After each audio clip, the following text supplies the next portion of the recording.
All right, well, I'm gonna kind of end this video here. Finally got this generator running. Turns out the batteries were bad, and one thing led to another. Had this, decided to fix this old rusty old pan, and that led to these brackets, and ended up not going with them because they're too top heavy.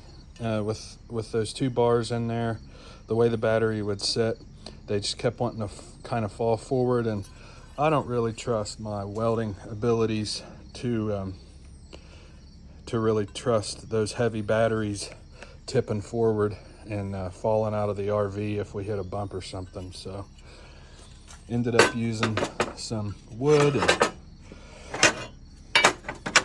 and the reconditioning of the batteries would have worked.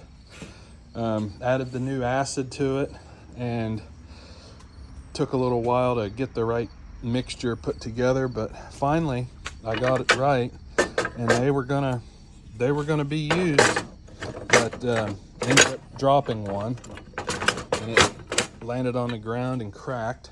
So I just had to buy one new one, and that bugged me to have one new one and one old one. So I ended up just getting two new batteries, and yeah. So got a little smoke coming out here, which is not a problem, I don't think. But yeah, wrap this up and get on to the next thing.